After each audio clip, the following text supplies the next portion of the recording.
पेश है राजू स्टोरीज का नया लेख, रियल स्टोरी, सफर मेरे गांव का। कल देर रात एक दोस्त का मैसेज आया। बातों बातों में ही उसने बताया कि छत पर चिड़िया बोलने लगी हैं। बहुत सालों बाद मेरी छत पर ऐसा नजारा दोबारा देखने को मिला है। उसकी इन बातों से मुझे मेरा गांव याद आ गया, या फिर यूं कह लो कि बचपन याद आ गया। पापा का ट्रांसफर हो गया तो हम सब अलीगढ़ से अपने गांव वापस आ गए। वैसे अक्सर हम छुट्टियों में गांव आ ही जाते थे, लेकिन अब हमें यहीं रहना था। शहर के एक स्कूल में कक्षा 6 में हमारा एडमिशन करा दिया गया। पापा 5 भाई थे और पूरा परिवार एक साथ रहता था। गांव में बिजली एक हफ्ते दिन और एक हफ्ते रात की आती थी। मुझे आज भी याद है कि हमारे घर में टीवी देखने के लिए आधा गांव इकट्ठा हो जाता था। अगर बिजली चली जाती तो लोग थोड़ी देर इंतजार करके वापस घर चले जाते और जैसे ही बिजली आती फिर दौड़कर टीवी देखने आ जाते। उस टाइम पर हमारा बड़ा भौकाल होता था, क्यों टीवी और सीडी दोनों हमारे यहाँ ही थी। क्या मजाल गांव का कोई बच्चा हमसे कुछ कह दे, क्योंकि अगर कुछ कहेगा तो उसे हमारे आंगन में बैठकर टीवी नहीं देखने को मिलेगा। किसी फिल्म की सीडी जब पापा लेकर आते तो पूरे गांव में हल्ला मचा दिया जाता कि आज ये फिल्म चलेगी। अब बात करूं खाने पीने की तो सुबह सारे बच्चों को एक साथ ही स्कूल जाना होता था। घर की औरत सुबह 4 बजे से उठकर नाश्ता, टिफिन और बाकी सभी के लिए दोपहर का खाना भी बनाना शुरू कर देती थी। सबके लिए एक सा ही नाश्ता बनता था। हाँ, अगर कोई कुछ अलग खाना चाहता है तो बगल में रामू की दुकान से ले आता। वैसे मैं और मेरी बहन अक्सर पाव लेकर आते थे। वो 1 रुपए के 4 पाव देता था। वो पाव गोल गोल और बड़े ही कुरकुरे होते थे और जैसे ही चाय में डुबाओ नरम हो जाते थे। टिफिन में हमेशा सब्जी पराठा ही मिलता था। गांव से स्कूल लगभग 3 किलोमीटर दूर था। गांव की लड़कियां पैदल ही स्कूल जाती थी, तो अब हमें भी पैदल ही जाना था। सारी लड़कियां ग्रुप में चलती थी और सच बोलूं तो इतनी स्पीड में चलती थी कि जैसे लगता था कि दौड़ रही हो। हमें तो पैदल चलने की आदत भी नहीं थी, तो अक्सर हम पीछे रह जाते। फिर वो हमारे लिए रुकती और जब हम उन तक पहुंचते तो वो फिर उसी स्पीड में चल देती। हमारी हालत देखकर कभी कभी हमें राहगीरों की साइकिल पर बैठा दिया जाता था। उस समय तो बहुत बुरा लगता था कि स्कूल इतना दूर क्यों था, लेकिन अब लगता है कि काश वो दिन फिर से लौट आए।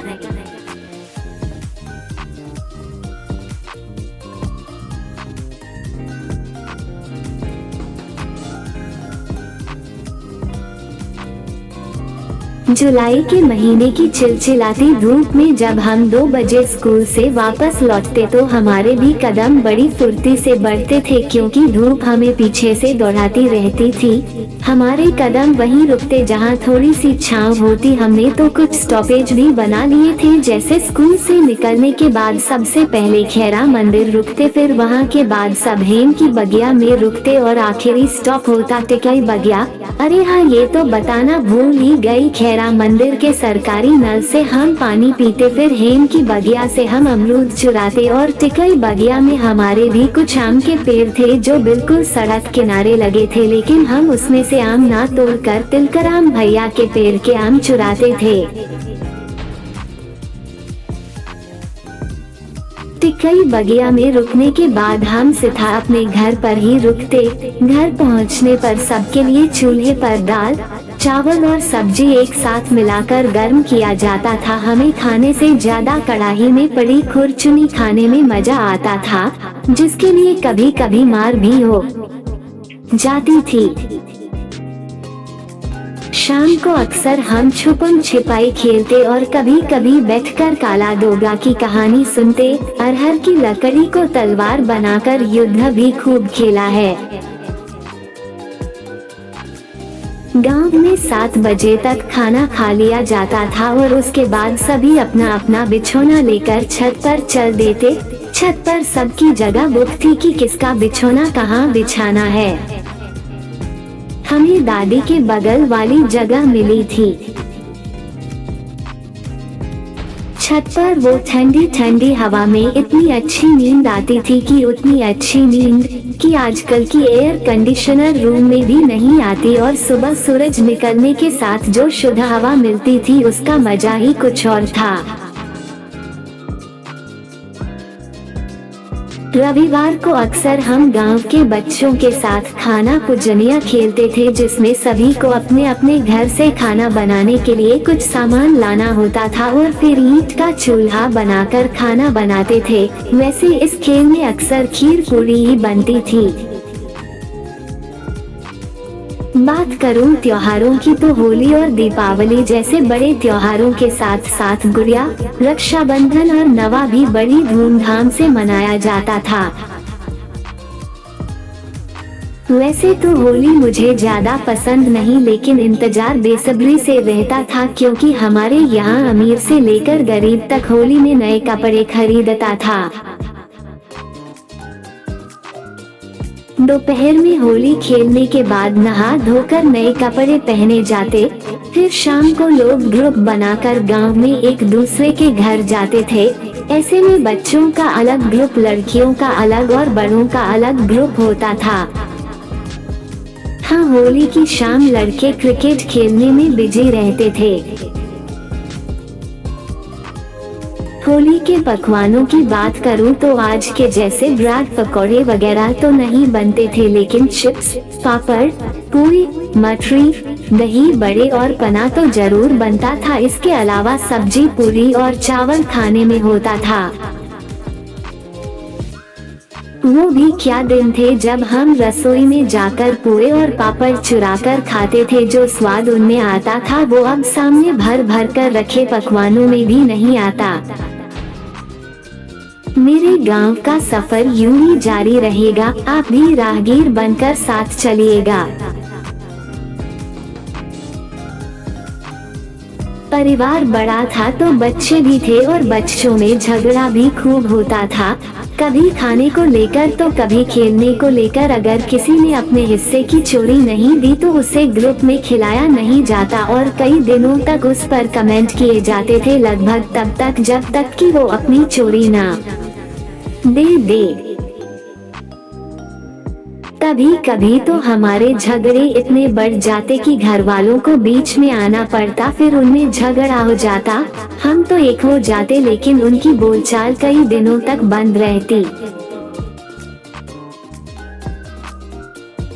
गर्मियों में जहाँ सबके बिछौने छत पर बिछते थे तो वहीं सर्दियों में घर में बिछौनों के नीचे धान का पैरा डाल दिया जाता था। धान की खेती के बाद धान को सुखाकर अलग कर लिया जाता है और उसके बाद बचे हुए पेड़ को पैरा कहते हैं, क्योंकि वो गर्म करता है। दिन भर लकड़ियाँ जलाकर हाथ सेके जाते थे। उस समय चूल्हे के पास बैठना बड़ा अच्छा लगता था। सर्दियों की शुरुआत में सरसों की खेती होती है, जिसमें पता नहीं ये बदुए कहाँ से आ जाते थे। हम सभी बच्चे खेते में जाकर बदुए खोजते, उखाड़ते थे और साथ ही सरसों की पत्तियां भी तोड़ते रहते थे। और ये सब हम अपने खेत से नहीं बल्कि दूसरे के खेत से चुराते थे, क्योंकि कोई और भी हमारे खेत से चुराता रहा होगा। जब हमारे झोले भर जाते तो हम गन्ने के खेतों की तरफ चल देते और गन्ने तोड़ते, वो भी दूसरे के खेतों से। और अगर खेत का मालिक दूर से चिल्लाता कि कौन है खेतों में, तो अंदर ही अंदर सरपट दौड़ लगा जाते। ऐसे में गन्ने की पत्तियां कभी कभी हमारा खून निकाल लेती, लेकिन डर के मारे हम अपने घर में उन छोटों को नहीं दिखाते थे। हमारी चोरियां तब तक किसी को पता नहीं चलती थी जब तक कि कोई हमारी शिकायत करने घर नहीं आ जाता, क्योंकि घर में तो सबको यही लगता था कि हम अपने खेतों से गन्ना या साग लाते हैं। जिन मक्के की रोटी और सरसों का साग के लिए आज हम स्पेशल ऑर्डर करते हैं, उस समय वो बहुत ही बेस्वाद लगता था। जब भी मैं वो खाती तो मुझे लगता कि हम गरीब हैं, शायद इसलिए ये हमारे घर में बनता है। उस समय आज जैसे न जैकेट थे न ही बूट, एक दो स्वेटर, हाथ की बुनी टोपी और चप्पल में ही ठंडी कट जाती थी। अरे गांव की सर्दियां बिता दी और दीपावली का जिक्र तक नहीं किया। मैंने आपको बताया था ना कि होली मुझे पसंद नहीं थी, लेकिन दीपावली मेरा पसंदीदा त्योहार था। हाँ था ही कहेंगे, क्योंकि बचपन में त्योहारों में काम नहीं करना पड़ता था और अब त्योहारों का मतलब बस साफ सफाई और काम ही रह गया है। खैर हटाओ, हम गांव में चलते हैं।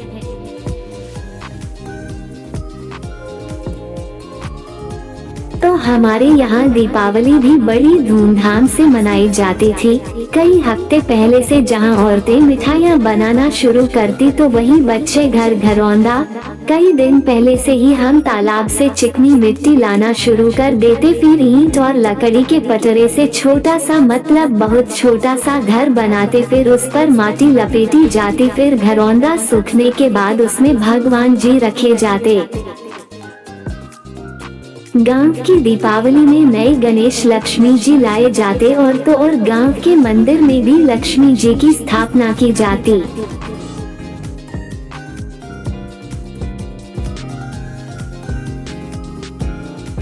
घर में सुबह आंगन को गाय के गोबर से लीपा जाता, फिर शाम को वहां गणेश लक्ष्मी जी की मूर्ति रखकर पूजा की जाती। उस समय मैंने अपने गांव में किसी के यहाँ रंगोली बनते नहीं देखी। हाँ, गेहूं के आटे का नौगरा जरूर बनाया जाता था। जहाँ गणेश लक्ष्मी जी रखे जाते वहाँ एक नई झाड़ू और बड़ा सा दिया ढक कर रखा जाता। आरती पूजा होने के बाद हम कुछ दिए घर घरौंदे में भी जलाते, फिर वहाँ बैठकर थोड़ी देर पढ़कर अपनी विद्या जगाते थे। उस रात पढ़ना बहुत जरूरी होता था। इसके बाद हम कुछ दिए मंदिर के लिए ले जाते जहाँ माँ लक्ष्मी की स्थापना होती थी। मंदिर में 2 दिन वीडियो चलाया जाता था और नई फिल्म दिखाई जाती थी। गांव में कभी कभी पूरे गांव वालों को वीडियो दिखाई जाती। राज, जोश जैसी और भी कई फिल्में मैंने गांव वालों के साथ बैठकर वीडियो में देखी हैं। दीपावली में जब देर रात हम वीडियो देखकर घर लौटते तो माँ हमारे आँखों में उस बड़े वाले दिए से बना हुआ काजल आँखों में पोत देती, जो पूजा के वक्त ढक कर रखा था। सुबह तक वो काजल पूरे मुंह में पुत चुका होता था। दीपावली के दूसरे दिन हमारी मौज रहती थी, क्योंकि उस दिन पढ़ना नहीं होता था और हम बच्चे तो इतने महान थे कि उस दिन नहाते भी नहीं थे। पूरा काजल पोते हुए एक दूसरे को देखकर हंसते थे। ये सारी प्रथाएं आज भी मेरे गांव में हैं। शुद्ध सरसों के तेल में जब रुई भिगोकर जलाई जाती थी तो पूरा गांव जगमगा उठता था, लेकिन अब दीपावली की झालरों में वो रोशनी नहीं रही जो मिट्टी के बने दियों से होती थी।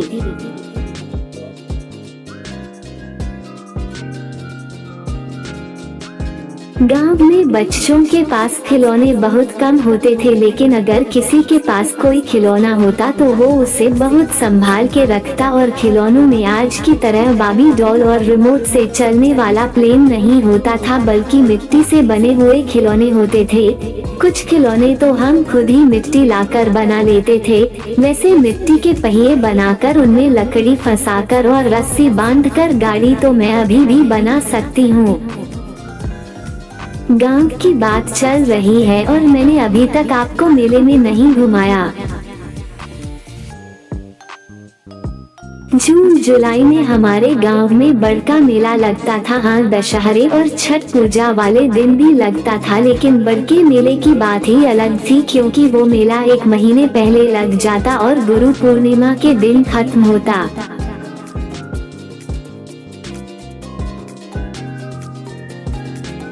मेले में घूमने के लिए बाबूजी सभी बच्चों को 10-10 रुपए देते थे। बड़े पापा को हम बाबूजी कहते थे और बाबूजी कहने पर वो हमें पैसे भी देते थे। उस समय 10 रुपए बहुत होते थे और हाँ, 10-10 रुपए हमें हमारे घर से भी मिल जाते थे, तो 20 रुपए हमें मेला घूमने के लिए दिया जाता। लेकिन हम इसे ऐसे गिनते थे जैसे हम 7 बच्चे हैं, तो सातों के पैसे मिलाकर 140 रुपए। तो इतने रुपए हमारे लिए बहुत थे। बड़े बच्चों की निगरानी में हमें मेला देखने भेजा जाता, जहां हमें एक अड्डा बता दिया जाता कि अगर गायब होना तो यहीं मिलना। मेले में सबसे पहले हमें टिक्की समोसे खिलाए जाते। आपको बता दूं, उस समय 2 रुपए की टिक्की मिलती थी और 1 रुपए का समोसा। उसके बाद हम झूला झूलने जाते। झूले वाले को पैसा देकर दीदी लोग अपने लिए सामान खरीदने चली जाती और जब तक हम झूले से उतरते वो वापस भी आ जाती थी। हाँ, झूला वाला भी 2 रुपए में झूला झूलाता था। अगर किसी ने 2 बार झूला झूला तो उसके हिस्से से 2 रुपए कट जाते थे। झूला झूलने के बाद बारी आती थी खिलौनों की। लड़के खिलौने खरीदते तो लड़कियां चिमटी, रबर बैंड जैसे सामान, और फिर हम जलेबी, बुढ़िया के बाल, इमली, चूरन, लच्छी जैसी चीज खाते और जो पैसे बचते उससे घर वालों के लिए जलेबी ली जाती। शाम होने से पहले हमें घर के लिए भी निकलना होता था। इस दिन गांव की सड़कों पर बड़ी भीड़ रहती थी, तो कोई ना कोई साइकिल वाला मिल ही जाता था जो हमें बैठाकर घर छोड़ देता। आपको बता दूं, मेरे गांव में आज भी वो मेला लगता है। बचपन में ही हमें मेहनत से पैसा कमाना सिखाया जाता था, जिसके लिए अच्छी खासी मेहनत करनी पड़ती थी। मई जून में गेहूं की कटाई होती है और त्रस में गेहूं डालकर गेहूं और भूसे को अलग अलग किया जाता है।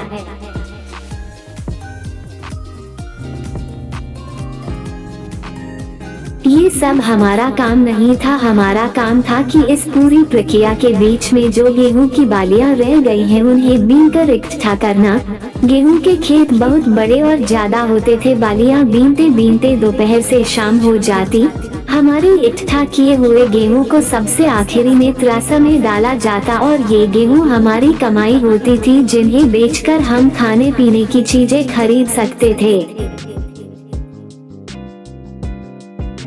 गर्मियों में जब बर्फ वाला आता और भोंपू बजाता तो उस बच्चे को आवाज के पीछे दौड़ाया जाता जो तेज दौड़ सके। फिर वो उसे वहीं रोककर हमारे पास आता। हम अपनी कमाई का गेहूं लेकर जाते और वो हिसाब लगाकर हमें बर्फ दे देता।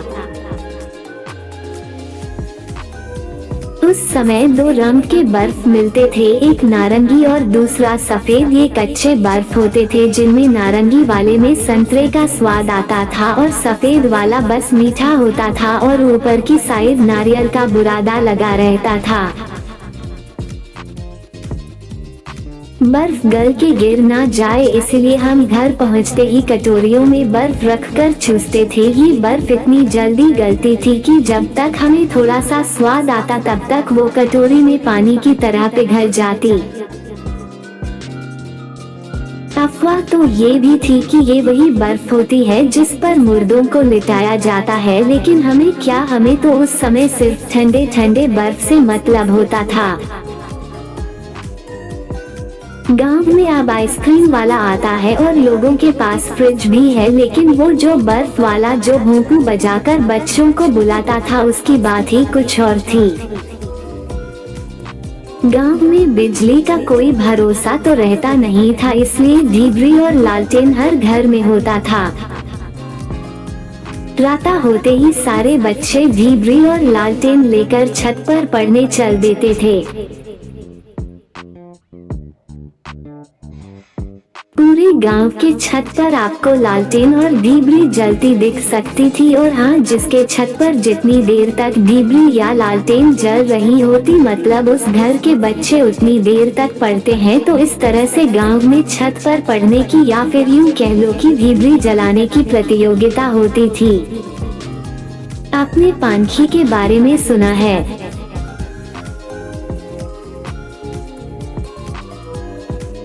जब बारिश होती और उसके बाद सूरज निकल जाता तो रात में पता नहीं ये पानखी कहाँ से आ जाती थी, इतनी ज्यादा होती थी लालटेन जलाना मुश्किल हो जाता, क्योंकि जहाँ उजाला होता ये मधुमक्खी की तरह वहीं चिपक जाती। लेकिन हमारे पास सबका जुगाड़ था। हम थाली में पानी भरकर उसमें डिबरी या लालटेन रखते थे, जिसमें वो गिर गिर कर मरती रहें। ठंडियों में तो हमने लैंप से ना जाने कितनी मच्छरदानियां जला डाली हैं। हम लैंप लेकर मच्छरदानी के अंदर बैठ जाते और वो ऊपर से जलती रहती। अरे हाँ, मैं ये तो बताना भूल ही गई कि कभी कभी हम लालटेन छत पर पूरी रात जलाकर रख देते और वहीं सो जाते, जिससे दूसरे के घर वालों को लगे कि हम पूरी रात पड़े हैं।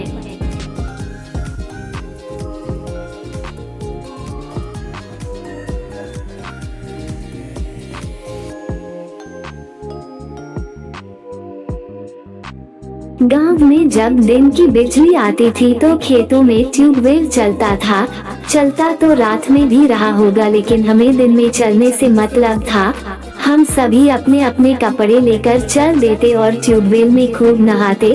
फिर वहाँ से हम सीधे घर नहीं आते, बल्कि पास में लगे फरेन, शायद उसे जामुन भी कहते हैं, के पेड़ से फरेन तोड़ने जाते। आपको बता दूं, वो पेड़ भी हमारा नहीं था, तो हम फरेन चुराने जाते, फिर कुछ खाते और कुछ अपनी फ्रॉक और जेबों में भरकर घर भी लाते, जिसके बाद फिर हमारी अच्छे से सुतैया होती, क्योंकि उसके दाग हमारे कपड़ों में लग जाता था। वैसे इससे कोई फर्क नहीं पड़ता था, क्योंकि दाग जाए या लगा रहे, हमें वो कपड़े तब तक पहनने होते जब तक वो छोटा या फट ना जाए। हम बड़े हो रहे थे, लेकिन हमारी शैतानियाँ खत्म होने का नाम ही नहीं ले रही थी। जैसा कि मैंने पहले भी आपको बताया कि हमारे पास खिलौने नहीं होते थे, तो हम आउटडोर गेम ज्यादा खेलते थे।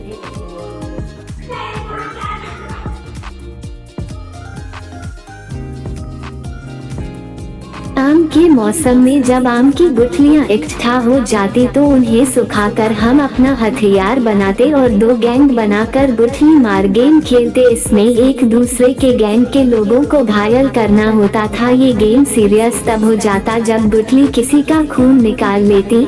मुझे याद है एक बार ये गुठली में छोटे भाई की आंख में लगी थी और उसे अस्पताल लेकर जाना पड़ा था, लेकिन हमारे हिसाब से गलती उसी की थी, क्योंकि वो उस समय 4 साल का रहा होगा, तो उसे ये गेम खेलना ही नहीं चाहिए था।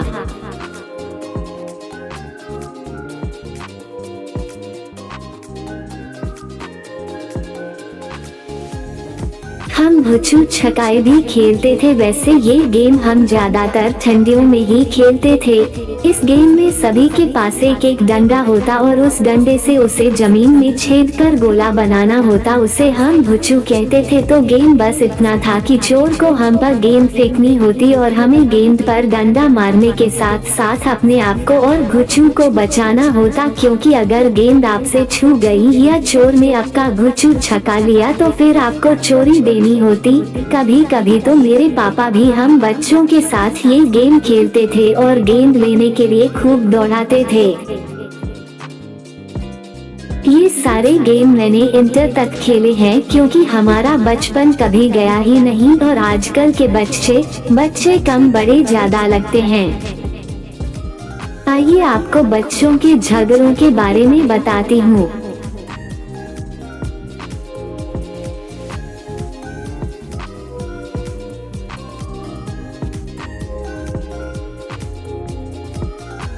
वैसे तो हम में बहुत एकता थी, लेकिन कभी कभी लोग इसमें आग लगा देते और हमें आपस में भिड़ा देते। ऐसा ही कुछ एक दिन हुआ। हम मुराल बगिया में खेल रहे थे, तभी मेरे चचेरे भाई और बहन में बहस हो गई और इस बहस में घी का काम किया। वहाँ खड़े एक 17 साल के गाँव के ही लड़के ने, उसने दोनों को इतना भिड़ाया कि मेरे चचेरे भाई बहन में हाथापाई शुरू हो गई। छोटे बच्चों में जब मार होती थी तो बड़े बच्चे उसे एक शो के रूप में देखते थे और तब तक बचाव नहीं करते थे जब तक कि खून ना निकल आए। मैं भी इस लड़ाई को छिपकर देख रही थी। हाँ, छिपकर ही देख रही थी, क्योंकि अगर मैं वहां जाती तो ये लोग मुझे भी मैदान में उतार देते। मैंने देखा चचेरा भाई चचेरी बहन का दोनों पैर पकड़कर बगीचे में गिराते हुए ले जा रहा है। जब लड़ाई का ये पड़ाव आ गया तो दोनों को अलग किया गया। दोनों गुस्से में घर गए, लेकिन किसी ने भी घर में लड़ाई का जिक्र नहीं किया। मैंने भी नहीं। थोड़ा ही समय बीता था कि वो दोनों फिर एक हो गए, क्योंकि जब एक ही घर में रह रहे हो तो कब तक एक दूसरे से गुस्सा रहोगे।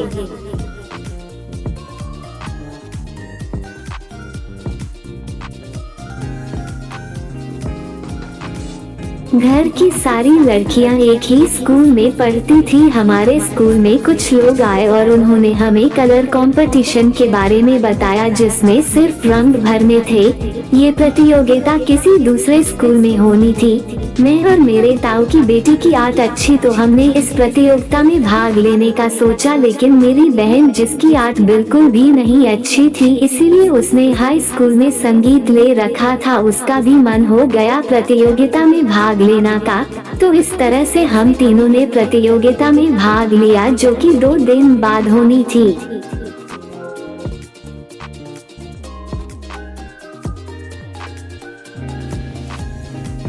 लेकिन इससे पहले ही मेरी बहन और मेरे ताऊ की बेटी में भयंकर मार हो गई।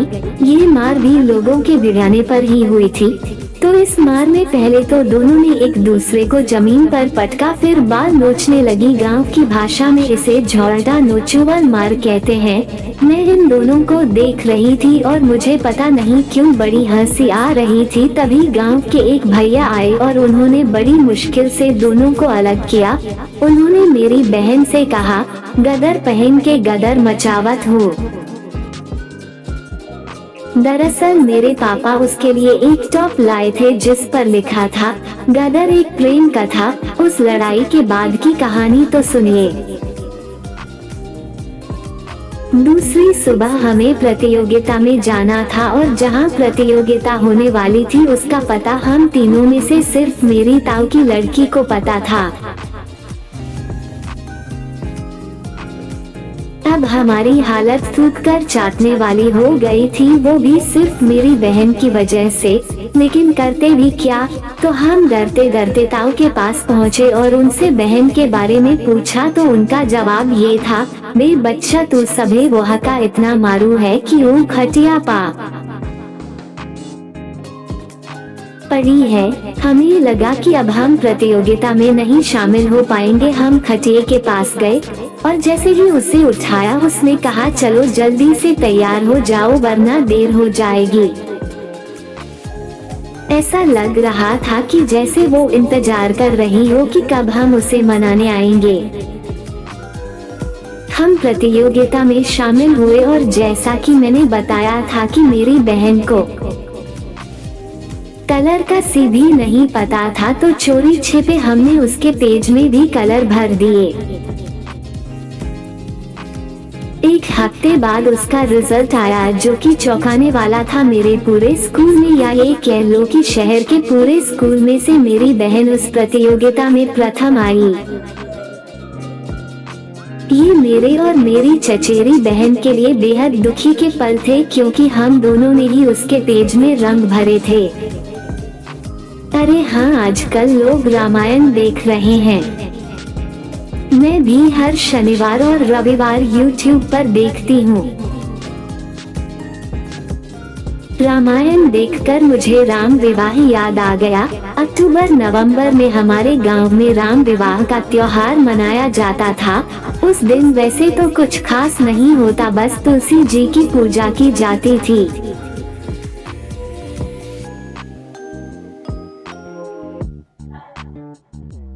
ना जाने हम बच्चों के दिमाग में ये कहां से आया कि हम राम विवाह खेलेंगे, बिल्कुल वैसे ही जैसे कि रामलीला होती है।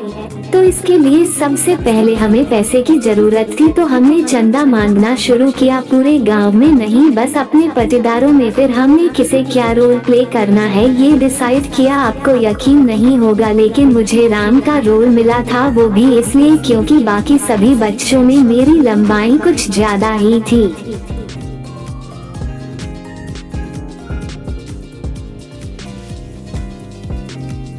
राम विवाह वाले दिन घर के बाहर पानी से छिड़काव किया गया, फिर वहां गाय के गोबर से लीपा गया जिससे जमीन की मिट्टी दब जाए। जितने बच्चे शामिल थे वो घर से साड़ियां लेकर आए जिससे सजावट करके मंच बनाया गया। फिर पूरे गांव में राम विवाह देखने का बुलावा दिया गया और शाम को हमने कई सारी लालटेन से रोशनी करके पूरा माहौल बना दिया। धीरे धीरे लोग आना शुरू हो गए और हमने रामायण में से वो पाठ खेला जिसमें श्री राम धनुष तोड़ते हैं। पूरे प्ले में मुझे बस इतना बोलना था कि शांत भ्राते शांत। राम विवाह समाप्त हुआ और लोगों ने खूब तालियां बजाई, साथ ही कुछ घर वालों ने हमें पैसों भी दिए। सच बताऊं तो हमें विश्वास नहीं था कि सब कुछ अच्छे से निपट जाएगा, और इस तरह से ये हमारा पहला और आखिरी राम विवाह था। हम बड़े हो रहे थे और गांव भी बदल रहा था। लोग शहर के चाल चलन गांवों में ला रहे थे। अब हमारे घर भी अलग अलग बन गए क्योंकि पुराना घर छोटा था। मेरे घर के ज्यादातर बच्चे अब बाहर दूसरे शहरों में रहकर पढ़ रहे हैं। सबके पास लगभग सारी सुविधाएं उपलब्ध हैं। मेरा गांव पूरी तरह से बदल चुका है, बस एक गांव वालों का प्यार ही है जो बिल्कुल नहीं बदला। अभी भी जरूरत पड़ने पर पूरा गांव इकट्ठा हो जाता है। मेरे गांव का सफर यहीं समाप्त होता है। धन्यवाद सफर में साथ बने रहने के लिए। समाप्त। Like, share, subscribe. मुझे आशा और विश्वास है कि आपको हमारी कहानी रियल स्टोरी सफर मेरे गांव का पसंद आई होगी। आपसे विनम्र प्रार्थना है कि मेरे चैनल राजू स्टोरीज को लाइक, शेयर और सब्सक्राइब करें। एक बात और मित्रों, बेल आइकॉन प्रेस करके आल पर जरूर सेट करें जिससे मेरी आने वाली वीडियो आपको सबसे पहले मिले।